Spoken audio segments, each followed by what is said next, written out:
MaSa versus Kane. This is going to be a pretty exciting one, and we're going to start on Frost here as well, so nice and big map. Yeah, it is. And Kane and MaSa, another pair of former Root teammates. Kane played against Minigun in the first round, and it actually looked like they knew each other really, really well. And they're both prolific ladder players, so it's kind of hard to say if that's because they were teammates and practiced together a lot there, or if they just play each other on ladder.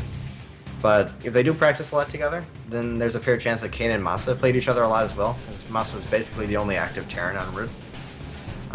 So Kane may be very, very familiar with this style. But like we said, it's a very generic, it's the go-to TPZ style right now, unless he's going to switch things up and catch us off guard as well. So I don't know how much that's really going to play a factor. I think it's a lot of it's going to come down to execution in this matchup. I don't think we're going to see too much funky stuff. No, it doesn't seem all that likely. So here we go. Welcome to Frost, ladies and gentlemen, and to the southwest position. Your first semi-finalist for the day. In the stylish orange trunks, playing Terran, it is ROOTMasa. Versus his opponent, a former teammate, some would say a traitor to the Root clan. He went over to mYinsanity, he went over to live in Europe, and actually played a lot in the European ladder, but came back to the American ladder to ensure his participation in this tournament. The reigning champion of ShoutCraft America, it is mYinsanity.Kane. I think he's actually been doing very well for himself in Europe. Yep. I didn't see exactly what, but the guys in the group chat were talking about him, I think, winning the IEM qualifier for Europe. He was doing pretty well, I know that. He definitely beat, I believe, I'm trying to remember who exactly he beat. He got a default win against Naniwa, and then I'm pretty sure he played against another foreign Protoss and won handily. Oh yeah, Baby Knight. He beat Baby Knight. That's pretty impressive. That's nice, because Ghost User went over before, and he was pretty successful beforehand, but he didn't really, it didn't seem like Europe really helped him out that much. So it's nice to see Kano go over, start practicing a bunch, and be successful there as well. Yeah, the whole decision of Americans to kind of go to European teams and actually play in European team houses is certainly a little, I wouldn't say mystifying to me, but it does kind of beg the question as to how much that would really benefit you. Have you ever trained in a European team house? No. Back when I was, I don't remember when the European team houses started to get active. I wasn't even really aware that they existed until I heard about Stefano having to go to the Millennium House to actually have internet and stuff like that. They weren't really a big thing back when I was particularly active. I always hated playing on the European ladder because, I don't know, there's plenty of cheesers on any ladder, but on North America and Korea, it's much more generic, whereas in Europe, it feels like everyone has their own weird little gimmicky thing that they have really thought out, and no one else does. So once you get used to the player, it's not too bad, but the first few times you play anyone, it's just a nightmare. I always hated playing on Europe so much. Yeah, I actually heard from Kane earlier, and he was saying that I believe the Terran players on Europe are particularly troublesome to him. Yeah, I could see that. Besides Major, North American Terrans really just aren't up to snuff with the other regions. But non-Koreans in general just aren't anywhere. By far the biggest disparity amongst any of the races between Korean and non-Korean players is in Terran. It's just night and day. Whereas some Zergs and some Protosses are relatively close. But with Terrans, there's just no comparison at all. Yeah, I mean, it's hard to argue that that wouldn't be the case, really. Or with Luciferon, unfortunately, not putting out the performances lately, and Major not really being involved in too many international tournaments either. Thorzane, of course, playing part-time right now. It's hard to argue that there's really any big foreign Terran hope at this point. Yeah, Happy's kind of the lone one remaining, and no one ever remembers him anyway, so you can barely count him. That is unfortunate, but yes, he has actually had really good results in WCS Europe, and runs pretty deep as well into some of the non-WCS tournaments. Yeah, he kind of just quietly always makes the round of 8, round of 16, occasional round of 4, then he just quietly goes out, and then no one remembers him. And he works so hard, too. It's kind of depressing. Like, he doesn't have the most exciting style, and he doesn't really have a personality, but he works really, really hard at the game and has good results for it. And there's a bit more respect than he gets. I guess he'll have to make do with his piles of round of 8 paychecks. That does help comfort you a little bit, indeed. Alright, well, MaSa has opened up with a couple of Reapers here and is doing his best to harass. We did see versus Major that his Reaper control is very good, But unfortunately, Kane was ready for it, as he is prepared to catch him up the top there, so one Reaper does go down. Able to get a creep tumor out of that, and is going to have to back off now. There's too many lings, and there are a couple of, well, it's actually 3 queens now at the front here, so this is not really going to work out for him so well. And we're actually going to see a transition, I mean, about as standard as you can get into Reactor Hellion here. Well, the Reactor Hellion part is pretty standard. The additional 2 barracks MaSa's building, not quite so standard. Yeah, that's a so good point. We're going to see some pretty heavy aggression coming out from him here. It's going to be Marauder Hellion or just a general bio plus. He hasn't started Stim yet. He could afford it. I'm not sure. It's kind of strange. You'd think that would be the priority here. Oh, but Kane with the Star Sense actually immediately sending in an Overlord. And that's interesting. MaSa canceled those tech labs, but he's going to see the cancel. He's going to see the cancellation mark. I don't. Oh, it was right at the edge. I don't know yeah, if you I saw don't it think or you not. saw that. He actually he's running the barracks. Barracks, as it turns out, outrun non-speed overlords. That's interesting information. It's good to know that I usually need to know as a caster. The lack of information there is just, I think that'll put Kane on edge anyway, because he saw absolutely nothing. He saw no starport and no command center, and I don't know, it was right at the edge of seeing those. Did you actually have the vision on Kane only? Yes, Do you know I if you did. saw the Kane burn marks? he definitely did not see the burn marks. They Okay. faded by the time he got there, so that... Oh, but Never mind. MaSa didn't really run to the proper place there. Not quite so sneaky on his part. Oh, well. So Kane for sure knows, and this is not a good build if Zerg knows it's coming. If it's a surprise, then it's very, very scary. But if you know it's coming, you get a couple of banelings, maybe even go roaches if you want to be really safe, and you just absolutely destroy it. Well, let's see what the decision is from Kane. He's about to complete speed. He started his 1-1. He's still producing drones. I mean, he feels fairly confident at the moment, but this is a big map.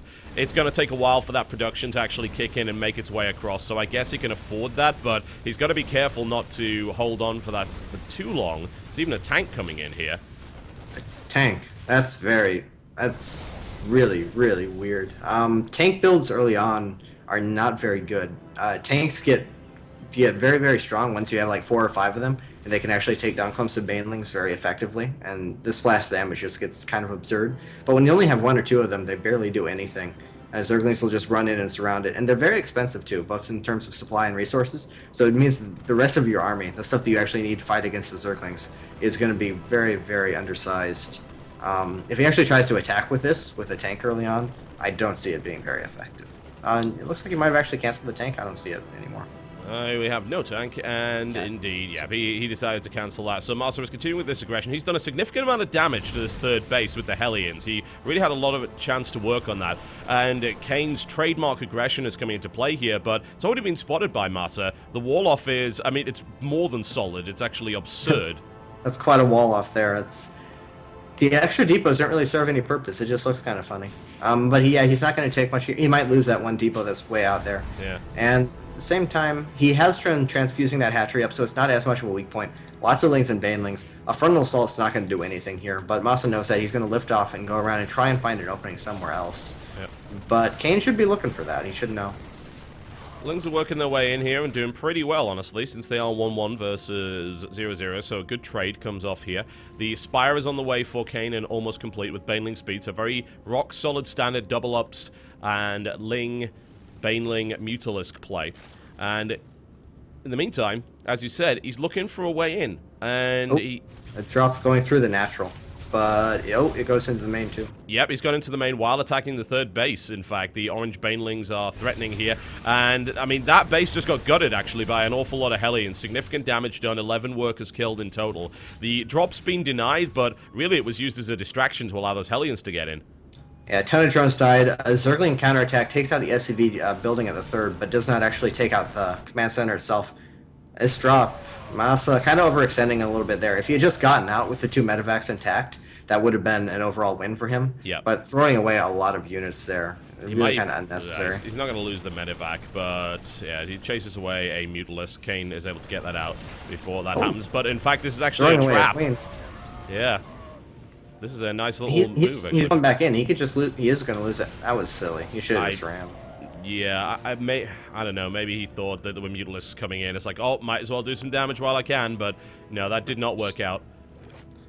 And Kane actually has a little Ling Baneling counterattack hovering over the 3rd base. It could do quite a bit of damage, depending. And MaSa actually going with tanks. I don't like this, especially it being this aggressive this early. That one tank does almost nothing in this army against Mutiling Baneling, and Kane is just going to utterly destroy this if he actually engages. And that counterattack going to do some damage here as well. Here it comes. It's going to make its way around. It's a trap. God. It's going to kill. Oh! That was devastating. What a connection there from Kane. Absolutely phenomenal. That was really sloppy by MaSa. He should have seen that coming. Yeah. And not a whole lot of more than enough banelings. Never mind. They're coming around the side. They did get the good connections. All right, never mind. Yeah, MaSa now in full retreat, having been driven back by Kane. That was brutal on both fronts. And Kane's actually going to have enough space to chase those medevacs down, so everything is going to die here. And I don't know, Kane doesn't have the best economy. He doesn't have a 4th base yet. I'm not sure if he even has a macro hatchery, not a ton of drones. But he's done a lot of damage here. And no Widow Mines at all, so I don't really know. I think he's just going to attack and kill him here with the Ling Baneling. Tanks aren't that good defensively. Not until you have a lot of them.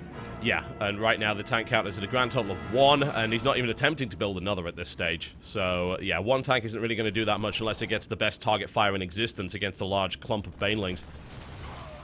Yeah, he really just has no response to Banelings right now. Without Widow Mines, with only that 1 tank, he can just suicide the Mutazin on the tank and attack him with the Ling Baneling, and I think he would win. But Kane choosing to play a little bit more conservatively. Spreading out his overlords, taking a 4th hatchery, and he should be heading up to Hive pretty shortly for 3/3 upgrades, if nothing else. I guess he's deciding he doesn't quite have the economy for it yet. He's just putting down a macro hatchery instead. That's indeed the case. Kane looking for yet another flank here. And MaSa, I mean, it's not like MaSa didn't know the possibility of a run-by was there, but he didn't have the means to actually stop it, and he panicked, I suppose, pulled his SCVs, and actually limited his own SCV escape route, I suppose, by blocking half of it off. So it could have only really gone one way. Attempted Lings don't get through. I mean, that wall, as we said, is pretty strong, but they are also 2/2 Lings, and they are doing really well against MaSa's 1/1 Marines, and now he goes right into the 3rd once again. There's no escape for those SCVs here. There's no escape for the Lings either, though, and he's That's not true. accomplishing too much. He's just killing off buildings. He traded a lot of Lings for that for pretty much no unit kills. Lost some Banelings as well. He has a timing here. Oh, a drop at the 4th base at the same time. He's actually killing a bunch of drones right under the army of Kane. Kane looking for the cleanup here, is able to get it with the mutas, no problem whatsoever, but as you said, it did take out a few units. MaSa currently has killed 16 workers, Kane has killed 15, so you are absolutely right that run-by did very, very little. Yes, he managed to kill some Marines off. I mean, is this just kind of a case of Kane going for the sledgehammer approach of saying, look, I know I've done damage to you, so I'm just going to keep hitting you and hope that you fall down? I think he's aware that he has the 2/2 versus 1/1 advantage upgrade, which is a really big deal in ZVT, but for whatever reason, he's not confident enough to just do a full frontal attack. I still believe that he could do that and just kill him. But he wants to take advantage of that advantage, and he's just not finding a proper way to do it. Although here, MaSa moving out a little bit too aggressively again, with only that 1 tank. If he goes on creep, he's going to get destroyed, and even off creep, I think he could die. Another counterattack coming in from Kane, and with Banelings, you can be able to get through that elaborate wall in.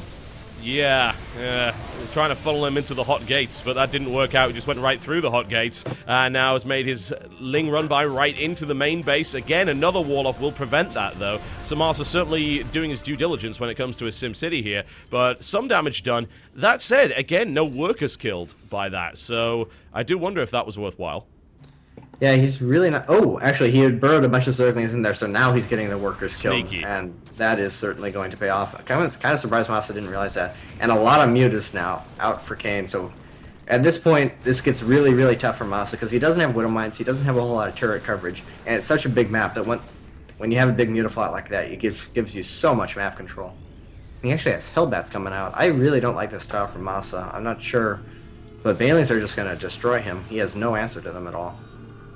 Yeah, I mean, I wonder if he got a good positional fight with Hellbats at the front, maybe he survives that, but again, that's just yet another unit that doesn't shoot up against a large flock of Mutalisks that's now actually at 30 and is going all the way to 33, plus 2 attacks about to finish for those flyers as well. He's trying to pick off lone medevacs where he can with them, but at this point, with this kind of map control, there's no drops coming in from MaSa whatsoever. Kane's basically free to do whatever he wants on the map, and MaSa's just kind of hiding in his base at this point. Yeah, Hellbat-based styles are very early mid-game oriented when you have to be more Zergling heavy and you don't have a lot of gas. Once Mutas and Banelings get going, the Hellbats, they're not terrible, but they just don't really accomplish what you need. It's much better to use that production time on Widow Mines, or maybe even switch into a more mech-focused army. Like that is a lot of supply divas that just died there. The banelings just crashed right into them, and as weird as this sounds, it's actually working. MaSa's been supply blocked for a significant chunk of this game, and it's really holding his production back. Yeah, Kane just keeps kind of chipping away at him. Kane doesn't have the massive economy. That's the only big thing. When you're playing this style, you really want to expand a lot, because you're playing kind of a trading type game, and Zerg always has the ability to expand a lot and just take that kind of trade. So he really needs to be focusing more on establishing economy so he can keep throwing away these units like he is. It's a little bit dangerous now, because if MaSa gets a really scary army up and actually kills off Kane, he doesn't have a massive bank. He can only remax once, maybe twice. So he has to look out for that. But Kane's still complete control of this game, and the Mutaflock flies in to start counterattacking again. And MaSa's actually running his entire army back. He can't keep doing this. This is risky. He's actually going to get caught in the middle of the map here. It looks like he's going to get flanked around the side. The banelings are coming in again against that massive stack of supply depots, which again is heavily supply blocking MaSa. And the mutas finally make their way in. And engagement in the center of the map doesn't end up happening as Kane is able to run by right there. There's burrowed banelings all over the place. Keeping track of this is going to be difficult enough for me, let alone for MaSa. This entire third base just got destroyed by those +2 mutas. Yeah, the command center was already low from all the early harassment, and he was able to just easily focus it down. And that was a really awkward game. It just felt like Kane was the much better player, and he wasn't really trying that hard even. He was kind of running around, accidentally killing things, and then MaSa eventually got tired. Yeah, I think I'm going to watch the VODs after this. I managed to keep myself away from spoilers for the time being. Mentioning that was a horrible mistake, so that's going to be about 2 minutes before everyone spoils it for me. But never mind. You know, Twitter. It's not about the result. It's about the the journey. Yes, that. It's not about the destination. I like watching good games, and let's be honest, the GOM production plus the quality of games you can expect to see from someone like Rain and Sulky, yeah, that's going to be worth watching regardless. Yeah, almost certainly. Rain is by far, in my opinion, the most exciting Protoss player to watch, just because he's like the exact opposite of Hitman, like very, very far ends of the spectrum. I've never seen such a defensive, conservative, just sound and mechanically strong player, especially for Protoss. That's very rare amongst them. You've done a really good job, I think, over the past 2 days of allowing your disdain just to simmer beneath the surface. I'm proud of you, man. No, that isn't even, that's just like the strength of the race. It's like not playing, I don't know, it's like not using Queen's ZV as Zerg. It's just like one of the strengths of the race is the deceptiveness and the trickery and the timings and their strength on the offensive with force fields and whatnot. Like not really abusing that and still winning anyway is very impressive and very strange. Ooh, little bit of lag coming from the admin. Sorry, he will leave. Eventually, anyway. We'll see if that happens again, but then we'll get rid of him. We had a little bit of lag from yesterday. He's actually adminning from Cyprus, which is interesting because I didn't even know they had internet. Yeah, apparently he's on the cutting edge for his country. They're like the Kansas City of Europe. Just getting the internet now.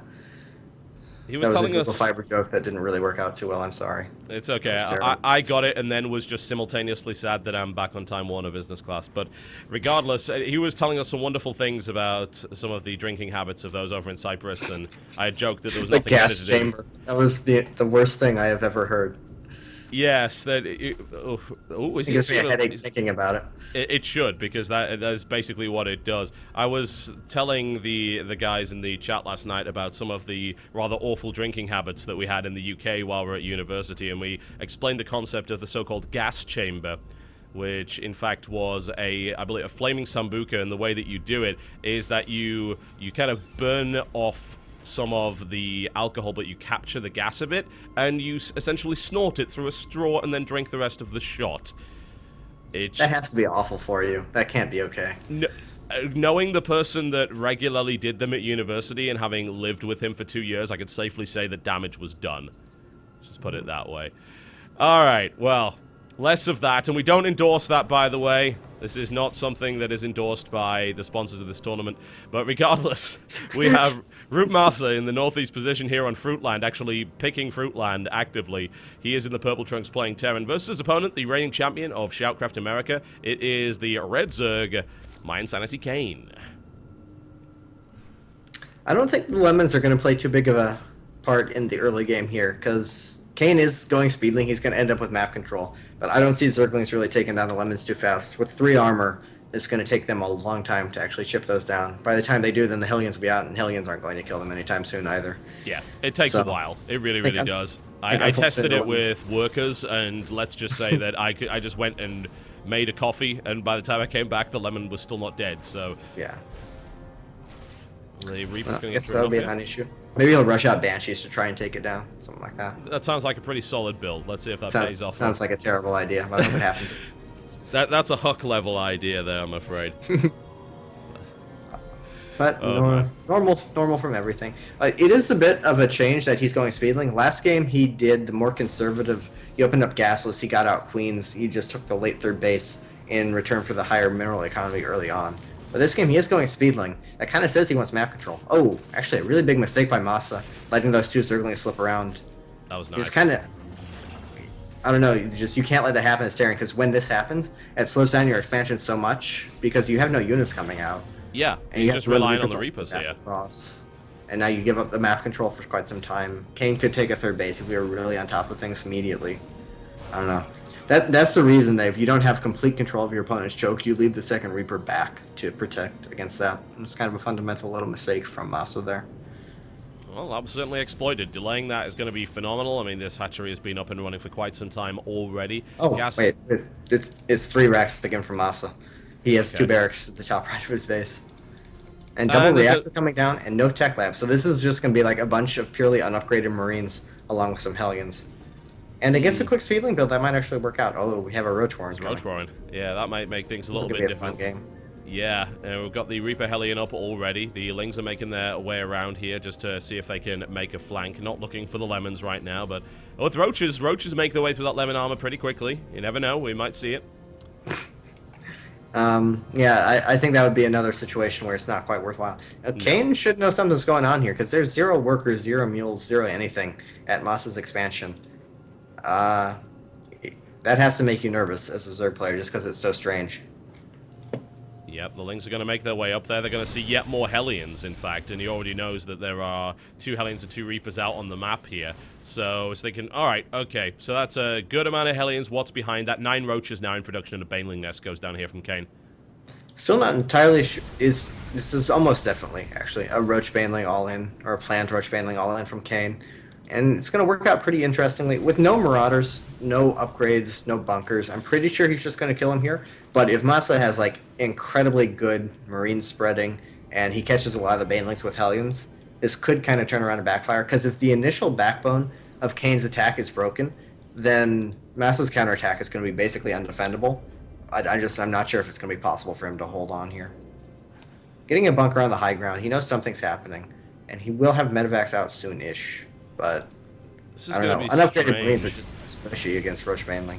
Because Kane's actually going, MaSa's going for full run by into Kane's natural here and basically saying, I'm probably not going to get out of here alive, but he's doing huge economic damage. And Kane was already committed in the first place, so this now turns into, it's going to turn into a very low economy game very quickly here for both players.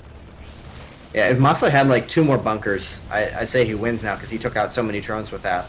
But holding on to this, ooh, lots of banelings being focused down, and really poor control from Kane, not getting them off the ramp.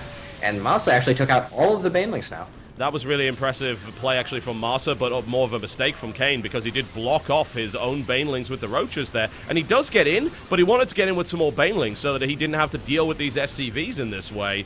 And that is now a little bit more difficult. I mean, we could potentially see MaSa hold this from here, but the bunker now goes down. The tank spawns right in front of the Roaches, which is definitely not what you want. He goes for the evacuation, doesn't get it. There's another bunker still up here, and Kane continues to hammer forward with this. But if we look back at Kane's base, he has, I think it's something like 7 or 8 drones actually mining minerals right now. So he's completely all in. If MaSa holds at all here, he wins the game. He has to be careful about those banelings, so they're about to morph. He needs to run his SCVs away. Oh, here they go. And we're going to have to see some control from MaSa. He's pretty good with that, and he should not have eaten that shot. That was definitely a micro mistake there from MaSa, and I think that may have cost him the game. He could have lived through that if he'd been able to micro away from those banelings. Yeah, just barely enough units there to break through, and that was actually as close as it could be, because even if he survives with 5 or 6 SCVs, the existence of mules and the fact that it's 2 base versus 2 base means that he would be able to pull back in and pull back ahead. So that was like very, very bare bones victory for the game. Yeah, can't disagree with that. And Kane is certainly showing why he deserved that trophy last time around. And it was an even harder road last. He had to fight through around a 16 group stage, then round of 8, all the way through to the finals, actually. And he came against some really tough opponents, including, of course, the one and only State, who has now gone to play in the Foyu house. Although, watching Choya's stream yesterday, he seems like his current role is tech support for Choya's streaming software. Got it fixed, though. I'll give him all credit for that. And that's pretty difficult. Choya's English is not the best, so managing to communicate how to operate OBS is fairly impressive in Konglish at any rate. Alright, folks. Star Station will be the map for this particular encounter, featuring Kane. He is in the red trunks, and he is playing Zerg to the southeast of Star Station for Team mYinsanity versus his opponent and the former teammate. Currently down 2 games, needs a fantastic comeback to keep his hopes alive. To the northwest position in the yellow trunks, playing Terran, it is MaSa. He's actually dropping his barracks outside of his base, but it's at normal timings for a Reaper build, so it's just going to be slightly faster and maybe a bit of mind games. Kane is drone scouting, so he might run in and see this and assume that it's a more aggressive proxy, play a little bit defensively.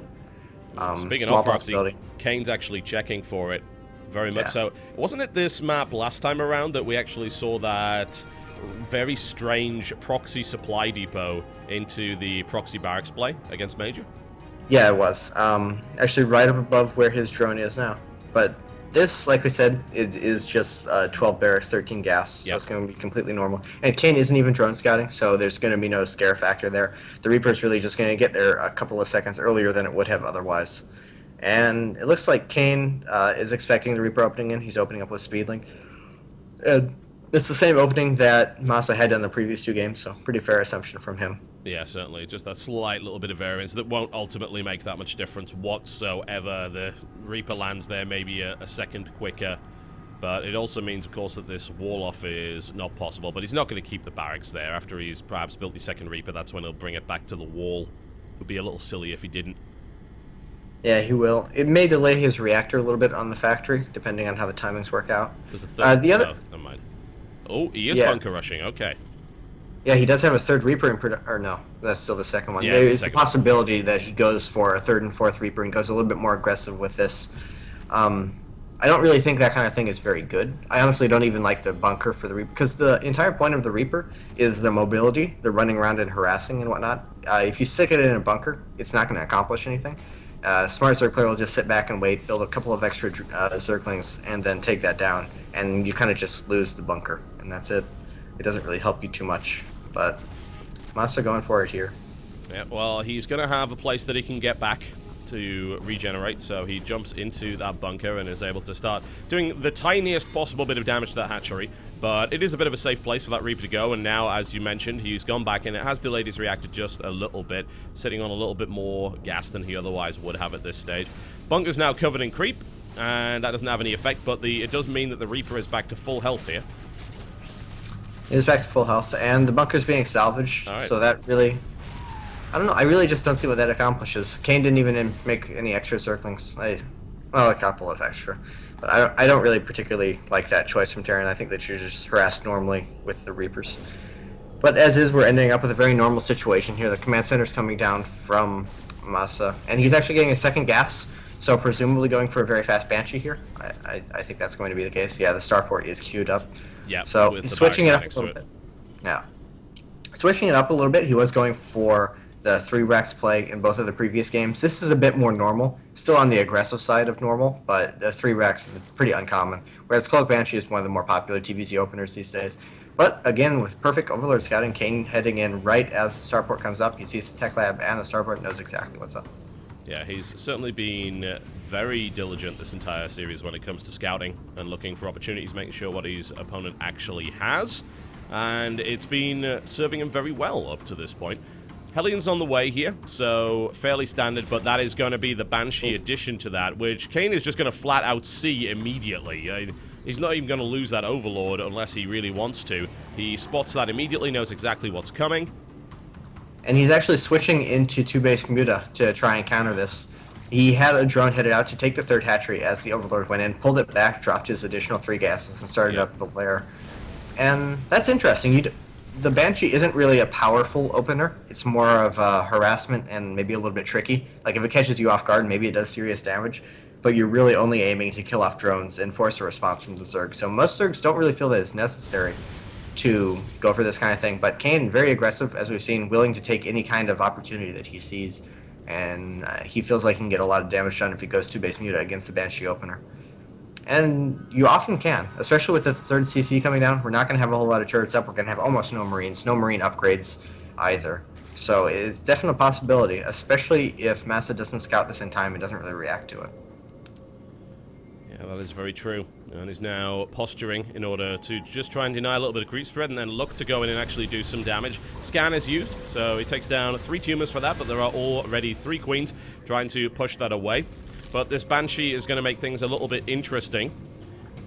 I have to wonder if he can take the queens out and... Oh, he's splitting up. Okay, but the Overlord's going to see that immediately. The Overlord placement is fantastic from Kane. There's a Spire going down the back. There is already a Spore, but it is out of range, so this is going to do a bit of damage. Yep, he already taken down 2, 3 drones, and he also scouts the lair timing and the lack of a third base, so he 100% should know that it's 2-base Muta at this point. And we see Stimpack started. He's building tanks again. I don't know why. Someone needs to tell him that they're still worse than Widow Mines. And he has the double eBay coming down, which means he will be able to have turrets in time. Not going to be able to get that third base right away and be very, very ambitious of him to try and take it. But he's going to be fine with that. Just continue to drop mules and secure himself. I don't really see this accomplishing too much for Kane. And his third base is just now starting, which is pretty delayed. MaSa is now working on just as many drones as he can actually get with this Banshee here. He was able to take a queen down at the front, but it did cost him a Hellion or 2. So a little bit of an even trade, I guess, and there are spare queens available here for Kane. He is still sitting on 4, so he hasn't missed any injects. The Banshee has got 5 kills up to this point and is still alive. But with that queen there, and of course with the Mutalisks on the way, it's really not going to accomplish too much more. No, but that it was just one cloakless Banshee. So I think he's pretty okay with the trade he's gotten thus far. He forced a decent response. And going back in, I think at this point it's fine for him to just suicide for a couple of drone kills. There's no real big deal in keeping that alive. But he does back out. He's going to live to fight another day. See, all of the upgrades actually coming out from Kane right now. And that says that he's really not looking to do much damage with these mutas. He's not investing all of his gas into getting 9 or 10 mutas out as quickly as possible. He's getting double upgrades for ground. He's getting speed overlord upgrades for air as well. So he, despite opening up with 2-base Muta, which is a pretty aggressive, pretty ambitious opener, he is aiming for more the mid-late game. And this is really, really strange and risky for MaSa. He's actually running all of his units out around the map and going for a bit of a counterattack. But with the mutas across the map and a pretty limited Zergling count, he might actually be able to kill this third hatchery off before Kane can actually react. This is very strange, but it's going to work out for him. Interesting, yeah, you're right, absolutely right. There's 2 queens there already, but the stim comes in. There was no combat shield done on these Marines yet, so it's still a little bit risky to go for it, but that is a large amount of drones that are just about to get hit as they attempt to transfer back to the other base, and MaSa moving at lightning speed, going right for this hatchery at this point. There are a couple of mutas coming along, and an interception there from MaSa as they attempt to join up with their brethren. Will MaSa be able to actually get this hatchery? It's possible? It's actually going to be a lot closer. Kane respects this army too much. He didn't need to wait that long. He is going to clean it up pretty easily now. Then he crushes it. One of those banelings connected, which on double stimmed Marines with no medevacs and no combat shield was more than enough to finish that off. So Kane crushes that attack quite handily. But MaSa, again, is absolutely fine with the trade he got there. He killed, I think, 2 queens, a ton of drones, a couple of mutas, and he got the hatchery down to half health, which can turn out, or can pay off later. I think he's being too aggressive here. He doesn't want to keep losing units as he has been. He needs to just accept his advantage, take that third base, and if he insists on making tanks, he needs to get a few more of them before he's going to move across the map. Yeah, he's actually building Thors pretty heavily at this point.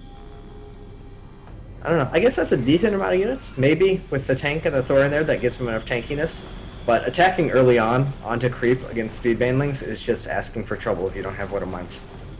And he certainly does not. And to be honest, I mean, there's not that many Marines there either. Mutalisks come in and immediately take down the tank. The Thor's getting a couple of decent shots off, however, and MaSa is able to push that one back. He does have the 1-1 upgrades, but his opponent does as well. Baneling's looking for a connection. Kane kind of not really wanting to commit. He's being a little cautious here. Loses a queen as the Thor guns it down. The other Thor will take approximately 5 hours to reinforce from the back there, but the splitting is fairly decent. The Thor is eventually going to die, but at the cost of several Mutalisks, and now MaSa looking to finish off this third base, and it looks like he's going to get it this time. Really nice splits against the banelings there, and not the best engagement from Kane. That actually turned out much better for MaSa than I expected. MaSa needs to... Yeah, that's game all that over works. There. Yeah, that's good too. I was going to say he's going to leave that alive, but no. That was definitely the victory there. Nice play by MaSa. That was exactly what I was... Indeed. Next game is going to be on Bel'Shir Vestige right here. It is currently 2-1 in this best-of-5 series as the reigning champion looks to defend his title and take himself all the way to the finals to face off against either Hitman or Huck. Will he be able to pull that off? He was looking strong until he faltered there on that game on Star Station. Can MaSa actually tie it up? We will certainly be finding out as we go into this game here on Bel'Shir Vestige. Here we go.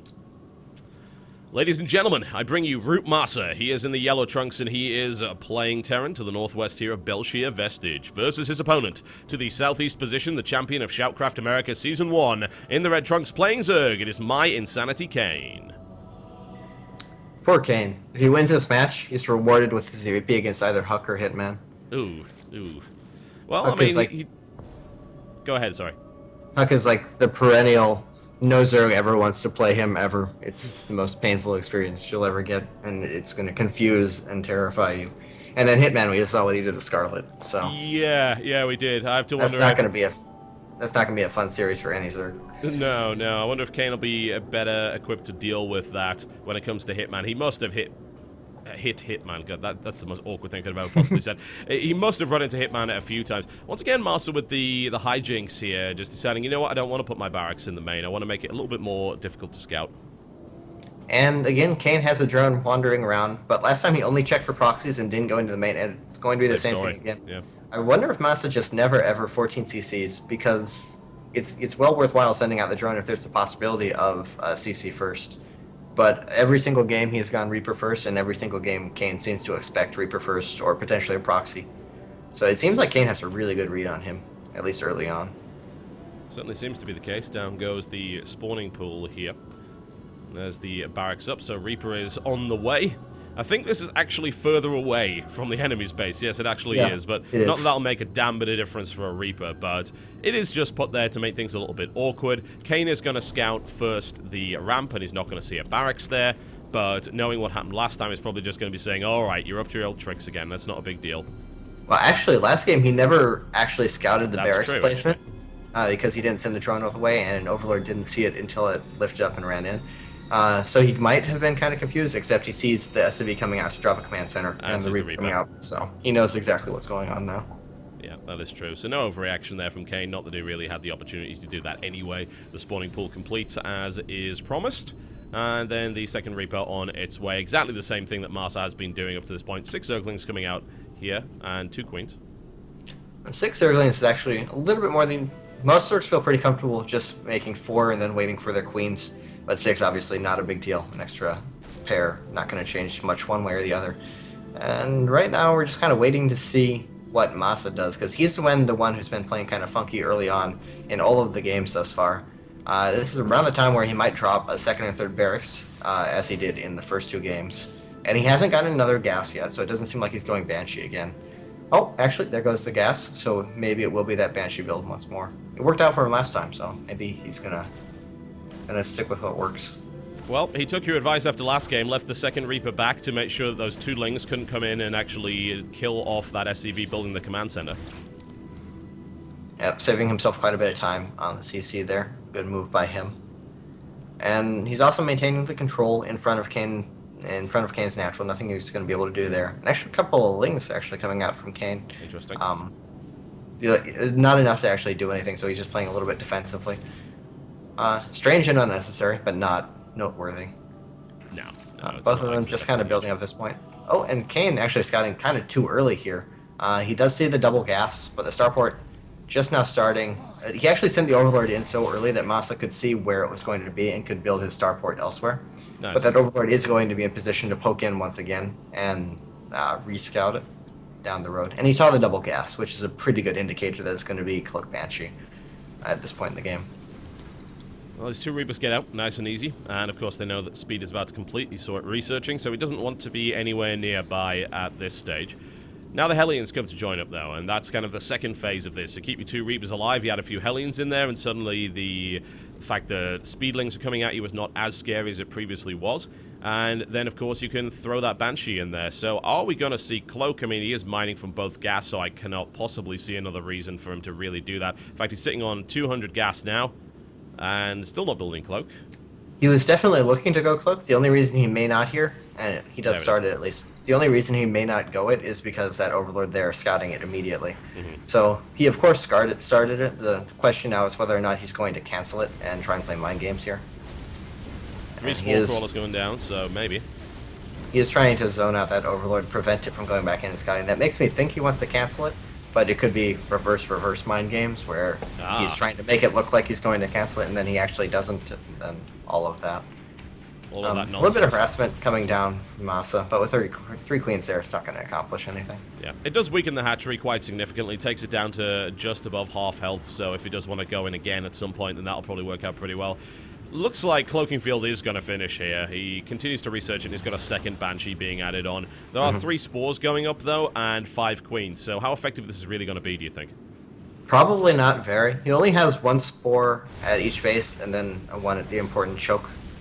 So there is a little bit of room to maneuver around, especially if he gets in here and does some real damage. He's learned to take out Queens, which would make things easy, but there are 4 Queens there, and there's a bunch of Lings really threatening, and one bad movement from MaSa is going to result in a big surround. Yeah, 4 Queens. Queens are just so good defensively against Hellion Banshee styles. This is really why they fell out of favor back in Wings of Liberty, just because you want to have lots of Queens early on anyway, and Queens are so very hard to do anything against. He has to be careful with this Banshee. That's just like 3 or 4 Queen shots away from dying. I want to know where it actually took the damage. I mean, it must have taken it at the front there. We didn't get to see that. But, yeah, that does not help at all. He can't take any risks against Spores there. So that's going to shut that down pretty hard. The second Banshee is already there, and it's starting to work its way through. And there are no Overseers out yet, but there is one on its way. And then again, you know, he just wanders into Spore detection range and takes a lot of damage from the Queen. So this Banshee play has done nothing. Absolutely nothing. Yeah, the previous game he made the smart decision to just play a little bit conservatively, not really invest into the Banshees. This game trying for some mind games, switching it up a little bit, and not paying off at all. Kane's defense has been absolutely impeccable, no holes whatsoever. Got plenty of drones going. His 5th and 6th gases are a little bit late. It's the only thing that's really non-optimal for him here. He's invested a lot of minerals into the Queens and the Spore Crawlers to keep himself safe. So slowed down his tech a little bit, but really a very comfortable position for him. And MaSa opting for the slightly less common expansion, the one's a little bit closer, more aggressively towards Kane. And this means he's just going to be rallying all of his marine production and hopefully Widow Mines. I hope he doesn't make tanks again. Towards that base. I don't believe he's built Widow Mines at any point in this tournament, actually.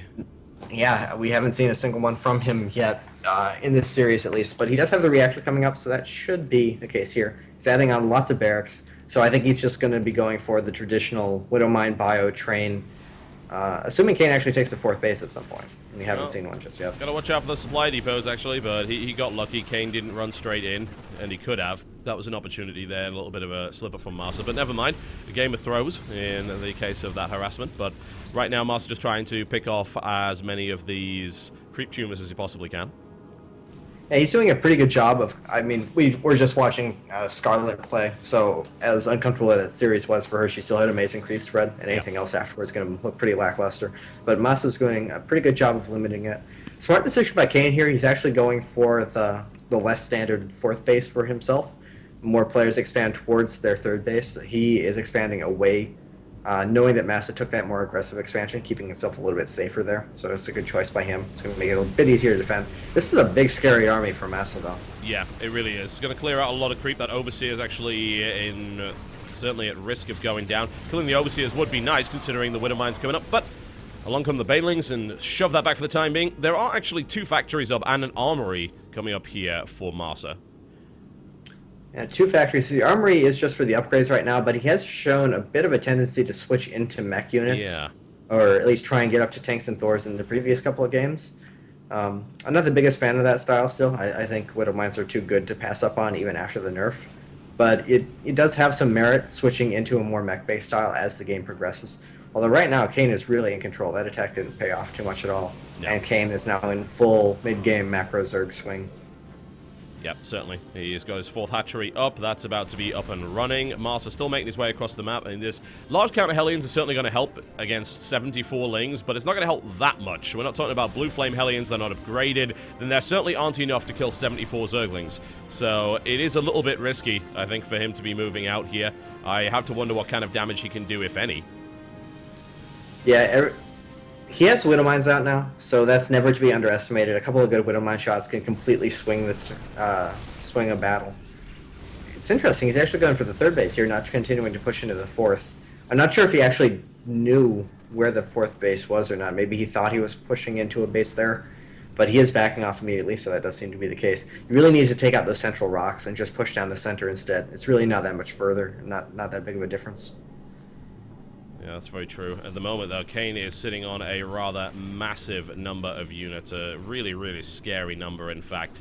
And it's intimidating. I'm actually quite surprised that MaSa even wants to try going into that.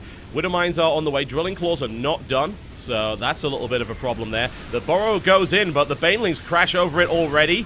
And that was mutually assured destruction. Most of the mines go down, but a lot of the Banelings do as well. The Marines now pushing in. 2nd wave of Banelings go in. There are no mines to stop that.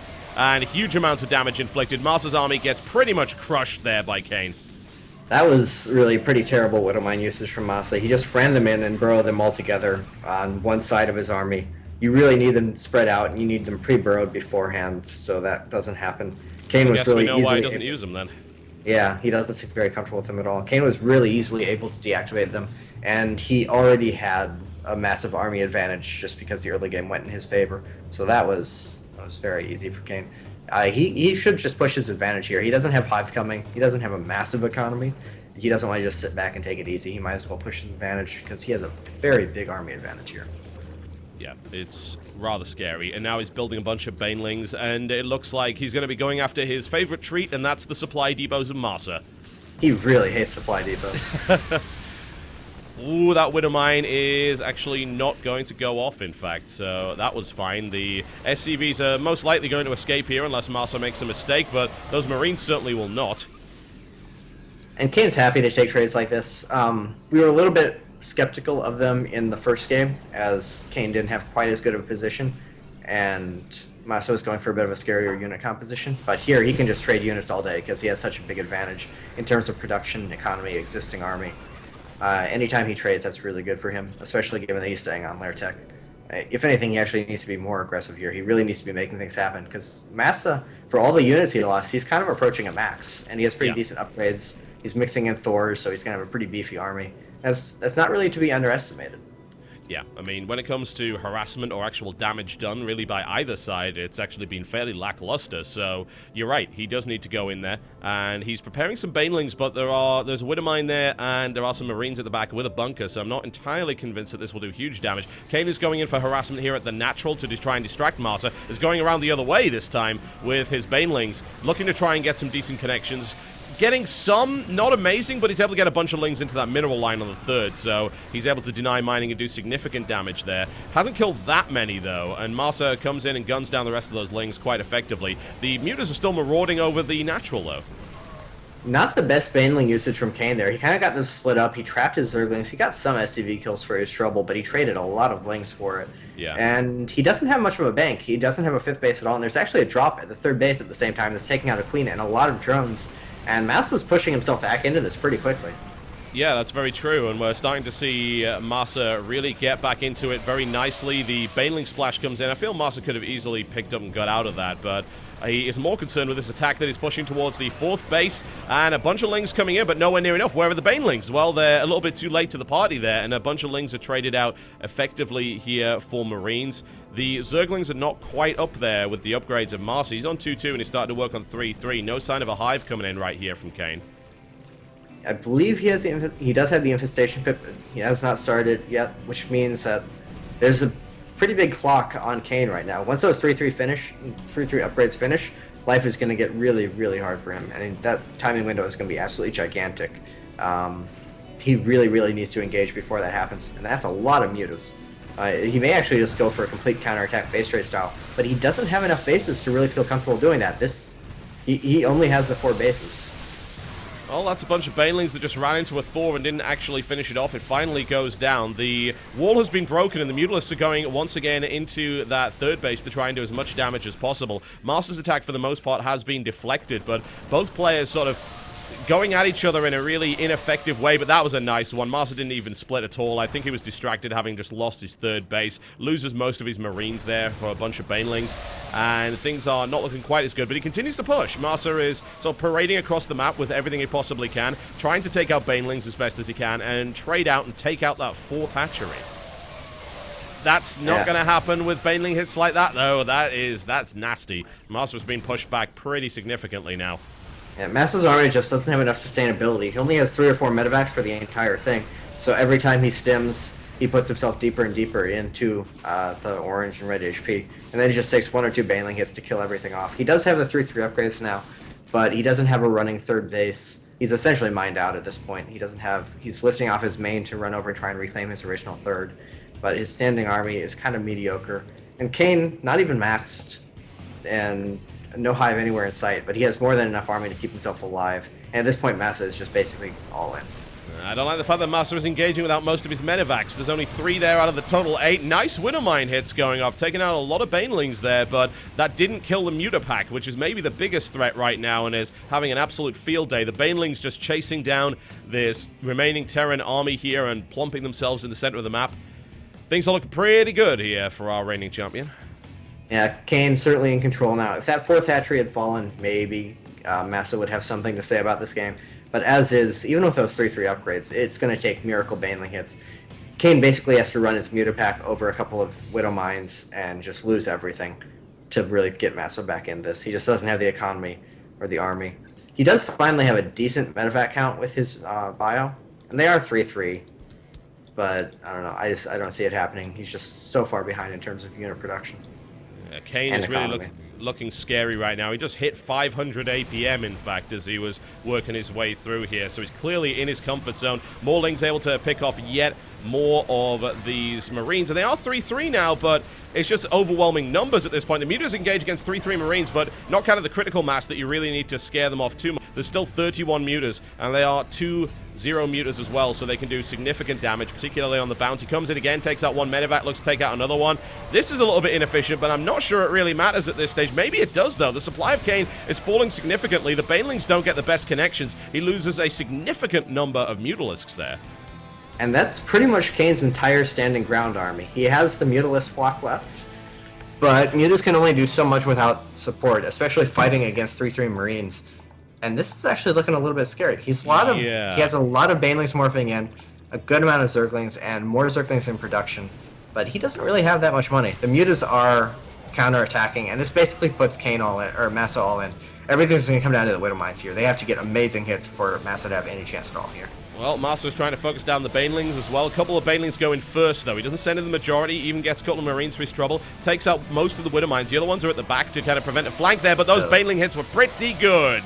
And this is going to be a cleanup by the looks of it here for Kane. And the Mutalisks come in behind as well. And even though he traded in efficiently, things are not looking too good here for our Terran player, who is low on economy, but he is managing to shoot down yet more Mutas. 3/3 matters. 3/3 Marines never fail to impress. He came out way better than I thought there, and he actually took out the hatchery. Wow. Was it the Banshee that did it? It must have been the Banshee that killed that. Yeah, it was. I thought those baneling hits were good enough to clean this up for Kane, but he lost all of his ground units. He doesn't really have any economy. He just has 6 almost dead mineral patches mining. MaSa has another command center going over to take a fresh base. I don't know. It's not impossible, but quite a few Zerglings out. Still a very small standing army from MaSa.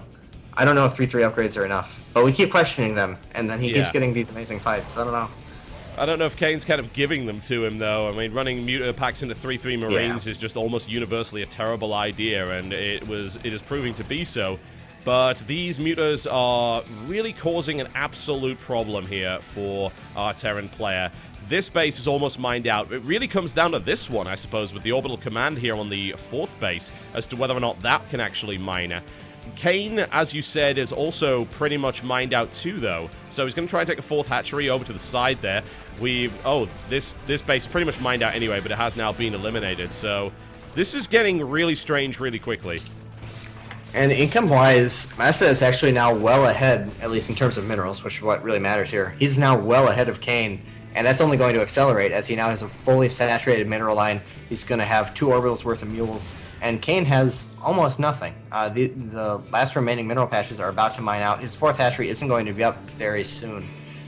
I don't know. This is entirely possible for MaSa to win at this point.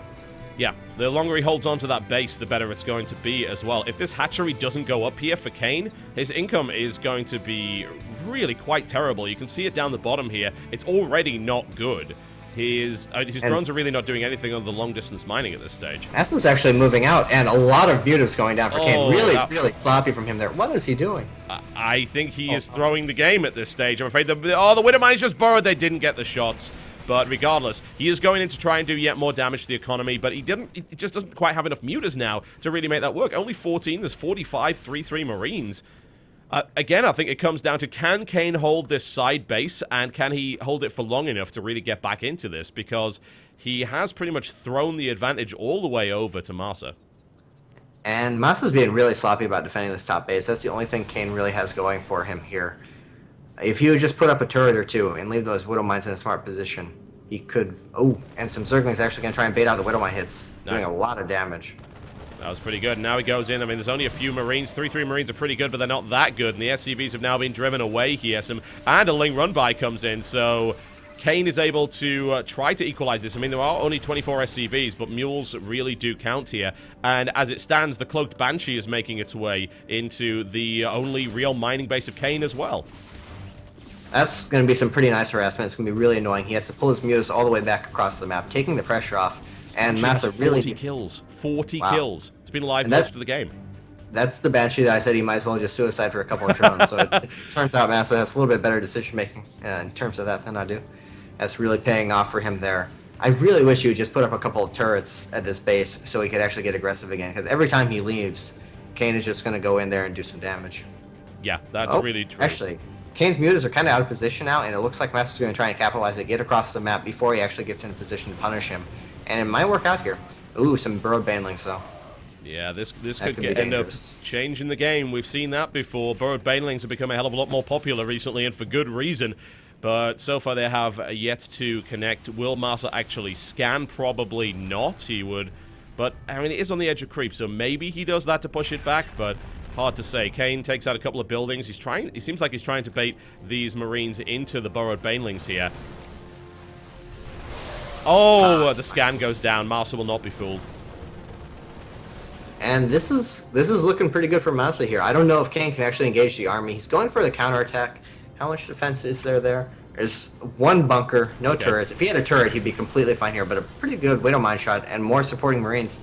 And at the same time, MaSa's pushing in, and he can easily destroy this army.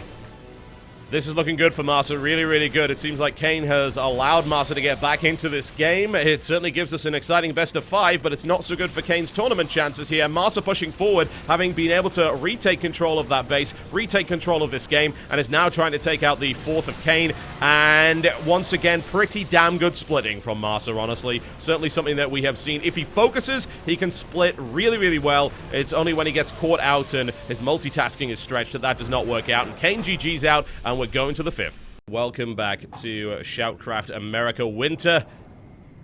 Fantastic song there by Miracle of Sound. Nico, it is your cousin. Why don't you take me bowling? A GTA 4 reference for those of you who don't know. And I think any of you that have played it know the pain of that particular experience. We're going to be going into Polar Night. That's going to be our 5th and final map here between Kane and MaSa. And up to this point, it's been a little bit difficult to really determine who the truly better player is.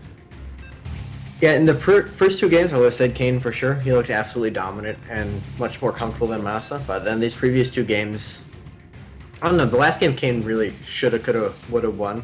He certainly threw that away. He allowed MaSa to get back into it. But MaSa is showing that if you give him the opportunity, he will make the most of it. And he's not completely outclassed by any means. And Polar Night's a strange map for the last one. they've both been playing very aggressively, constant attacks in the mid game, and generally speaking, I would say that would favor the Terran, but that is just kind of Kane's go-to style. He seems very comfortable with it and kind of makes it work. So, I don't know. If I were to look at the way Kane plays and have to advise a Terran on how to play against him, I would say just turtle up and go for the late game death ball kind of style. But that's not really a great option on this map. It's hard to secure 4 bases. It's even kind of hard to secure 3 bases. It's hard to turtle up. There's always going to be lots of ways for Zerg to attack you and put pressure on you. So I think this map actually might kind of favor Kane, counterintuitively, if anything. Well, we will find out, won't we? So, up to the north position in the Yellow Trunks playing Terran. Currently fighting for his life and has managed to bring it to match point. It is ROOTMasa versus his opponent, who really should have had the last game in the bag, but things didn't quite go his way. To the south position in the Red Trunks also are playing Zerg. It is, of course, the one and only mYinsanity.Kane. As much as it did look like Kane threw that game, his style is kind of prone to... It's very fragile. If he makes a mistake, he doesn't have very much to fall back on, because he's investing a lot in army, and he's very focused on doing things with that army, which is what you have to do when you're investing in that. Yeah. But the problem is he just doesn't have a fallback. He doesn't have a lot of economy. He doesn't have a lot of tech. He doesn't have a lot of anything besides more mutilating baneling. And it gets to a point where that kind of falls off with a 3-3 bio. Just everyone talks about it, everyone jokes about it, but the fact of the matter is it's just absurdly efficient against mutilating baneling. So, yeah, I don't know. But I've seen him play like this a lot. This is just how he plays, and I guess he's comfortable with it. And it did win him the first 2 games of the series. Yeah, it's certainly true. It is a risky style, though. You're absolutely right. If you don't get the trades that you need, if you don't do the damage that you need, then you will eventually end up losing to a more heavily upgraded enemy. And in the case of Marines, of course, they gain a full 50% DPS from that upgrade. I mean, that's huge. It's one of the most efficient upgrades in the game. Mm-hmm. And we saw last game. It's just the difference between before and after those 3-3 upgrades. It was just absolutely night and day. The mutas could no longer engage any amount of mutas or any amount of Marines, and Links and Banelings just started melting. And on top of it, it's already good. Like you said, if he's focusing on the battle, Banelings don't really connect that well with his Marines. He is very good at splitting them up. And you put that on top of the 3-3 upgrades, and the Marines just become essentially immortal. Yep, hard to argue with that one. Well, we see exactly the same trickery from... We've actually completely missed it. He's playing 1 base. Sorry. He's doing a speedling opening off 1 base. That's very, very strange CVT. I don't know what he's doing. Yeah, I thought, hang on a second, where's his hatchery? But you're right, he already has 6 lings out, a queen, and speed on the way before he takes his hatchery here. I mean, he's obviously going to do that, but what do you think the reasoning behind that must be? I think he might have expected Proxy Rex Reaper. He's been scouting for it every game thus far this series, and that's the only thing that this build is exceptionally good for, is trying to counter that. Yeah, that's the only thing that really makes much sense to me, because he's not getting aggressive with it. He's not looking for a baneling all-in or anything like that. Those builds aren't particularly good CVT, especially against someone who plays with Reaper openings like MaSa. If you get someone who's super greedy, maybe. MaSa plays very conservatively. And as is, it was just the normal Reaper opening that he has been using thus far, so nothing spectacular is going to happen. MaSa's just going to end up a little bit ahead in terms of economy because Kane's expansion is so delayed. Yeah, I was about to ask you actually how much impact that expansion delay is really going to have here, and it's really strange to see Kane kind of make this mistake, considering MaSa's been consistently doing this barracks trickery game after game after game in this series, and you would have thought that Kane would have got used to it by now. It wasn't a response to that. I don't believe he could have scouted that in time to make that decision. I think this is 100% based on previous games he's played against MaSa. He must be Proxy Rex Reapering a lot against him, because he scouted for it every single game. And then to do this, just, he felt like he had a read on him, and it just happened to be wrong.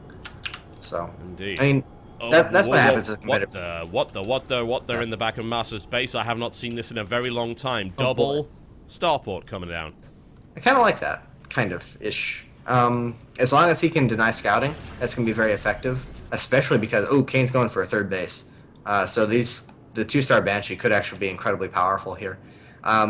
Builds like this, when the Zerg player starts out from behind, starts out uncomfortably, Kane right now is playing catch-up. He's putting everything into drones he can. He has to play as greedy as humanly possible, otherwise he's just going to fall off in the mid-game and not be able to deal with any kind of normal timing.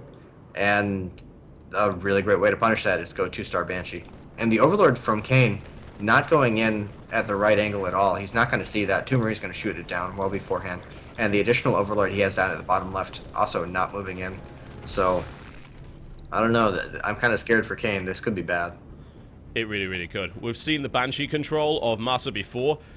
I think the last time I even saw this played in a pro game was in England about 2.5 years ago in the Dignitas Gamer Search, funnily enough. It was by a player, I believe, who now plays for Infused. That may be different now, by the name of Lau. He loved to go for this 2-port Banshee, and it would catch people off. It's very, very dangerous, but it looks like Kane is not going to make his way in because MaSa did not leave the door open. Very, very smart there from MaSa. It's 2-port Banshee Cloak as well. Yeah. Well, if you're gonna go 2-star Banshee, might as well go all the way. Indeed. That's nasty. All right, well, Kane is definitely not prepared for that. He is going Lair quite early on, so Overseer is certainly a possibility. That will help a little bit. At this point, though, he's just not going to have the anti-air DPS to deal with it. Unfortunately for him, all the previous games he'd been going very queen-heavy. But this game, since he opened up with that early pool, since he didn't have quite the same economy, he only has I think two additional queens, yeah, I believe. He does. And that's really just not enough to... You have 4 Banshees coming down, those are just going to melt. He does have 1 Spore coming up, but that's just that's a just-in-case Spore. That's so I don't get caught off guard by a Harassment Banshee, not defend me from 4-Cloak Banshee kind of Spore Crawler. Yeah, you're gonna need a pretty special Spore Crawler to actually deal with that. You usually do not expect to be hit by Hellions and 4 Banshees pretty much at the same time, and he's hid those Banshees as well quite well. I mean, if he can pick off or even weaken an additional Queen here, that's a huge win for him. The Lings are trying to make their way through and attack the front, and there really isn't any defense, but he can out-repair that, so it's a non-issue. And now there are 4 Banshees ready to go, and he's going to go all the way up to 6 with Cloak here. Is the Overlord going to see the Banshees leaving? It is. Alright, so that's going to be seen, but what on earth do you do at this point? You make a lot of Spore Crawlers really fast, and I'm not sure if Kane actually noticed I don't think he did. He has no Spores coming up, no additional Queens in production. Yeah, there's no way he did at this point. This Spires, yeah, the Spire's just now starting. That's not going to be a factor here. This is really bad. I don't know what he can do to defend this. Not much. I mean, you see how fast Queens go down right here, and now he's just going to go absolutely ham on this drone line. The Cloak comes in, another Queen is eliminated as it leaves. This is absolutely lethal damage, surely coming in right here from MaSa. The Spire's not even going to finish. Oh, that's the nail in the coffin here. Unless some kind of Ling Baneling counterattack does absurd damage, I don't know if Kane can really come back from this. He only has that single Spore Crawler up. The Lair is going to fall. The Queens are going to fall. Gets a surround on the Hellions, but not after taking significant damage already. As you said, these Banshees are just going absolutely ballistic. There's not even injects happening because this is the last Queen that's about to go down here. Queens cannot outrun those Banshees, and MaSa can now do whatever he wants in that base. Whatever he wants. Yeah, we're going to focus on the hatchery. The Lair's a bit more important, but this fire has already restarted, so that's not a big deal. Ling's pounding on the front, but MaSa has CVs to repair. That's not going to do anything anytime soon. He really needed Banshees to have any opportunity there. 6 Banshees now, they can just kill everything.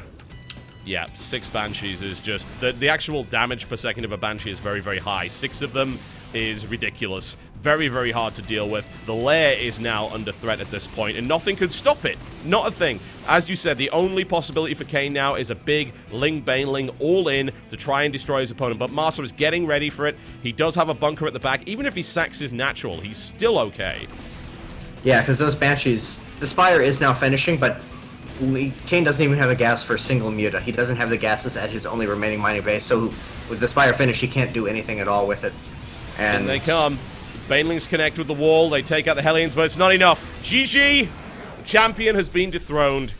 MaSa gets his revenge from Season 1 and makes his way through to the Grand Finals to face either Hitman or Huck, which is, I mean, an unusual result, certainly, I think, here. We're certainly seeing the favorites fall regularly in this tournament, and Kane is not able to make it, so he ends up in combined 3rd to 4th place, so congratulations to him for getting that far, but honestly, that wasn't what he wanted. He wanted to be able to go to the finals and defend his crown once again. It wasn't good enough. He didn't quite have it in him.